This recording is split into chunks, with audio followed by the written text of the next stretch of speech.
Hello Empuraan എന്ന ചിത്രത്തിൻ്റെ 5-ാം ദിവസത്തെ ബാംഗ്ലൂർ ബോക്സ് ഓഫീസ് കളക്ഷൻ റിപ്പോർട്ടാണ് ഇന്ന് നോക്കാൻ പോകുന്നത്. വീഡിയോയിൽ വരുമ്പോൾ ഈ വീഡിയോ ലൈക്ക് ചെയ്യുക, ചാനൽ സബ്സ്ക്രൈബ് ചെയ്യുക.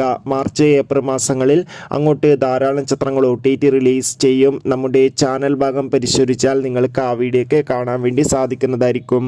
മോഹൻലാൽ, ടൊവിനോ തോമസ്, മഞ്ജു വാര്യർ എന്നൊക്കെ പ്രധാന കഥാപാത്രങ്ങളായെത്തിയ ചിത്രമായിരുന്നു എമ്പുരാൻ. ചിത്രത്തിന് അതിഗംഭീരമായ പോസിറ്റീവ് റെസ്പോൺസ് തന്നെയാണ് 5-ാം ദിവസവും പുറത്തുവന്നുകൊണ്ടിരിക്കുന്നത്. അതുകൊണ്ട് തന്നെ ഏവരുമേറെ ആകാംക്ഷയുടെ എമ്പുരാൻ എന്ന ചിത്രത്തിൻ്റെ ഓരോ ദിവസത്തെ ഓരോ കളക്ഷൻ റിപ്പോർട്ടും അറിയാൻ വേണ്ടി കാത്തിരിക്കുകയാണ്. ഫൈനലി 5-ാം ദിവസത്തെ ഏറ്റവും പുതിയ ബാംഗ്ലൂർ ബോക്സ് ഓഫീസ് കളക്ഷൻ റിപ്പോർട്ടൊക്കെ ആരാധകർക്ക് മുന്നിൽ പുറത്തുവന്നിരിക്കുകയാണ്. 5-ാം ദിവസം മാത്രം എമ്പുരാൻ എന്ന ചിത്രത്തിന് ബാംഗ്ലൂരിൽ നിന്ന് ഏകദേശം സ്വന്തമാക്കാൻ വേണ്ടി സാധിക്കുന്നത് 1.5 കോടി 2 കോടിക്ക് അടുത്ത് കളക്ഷൻ എന്നാണ് ട്രാക്കിംഗ് റിപ്പോർട്ടുകൾ സൂചിപ്പിക്കുന്നത്.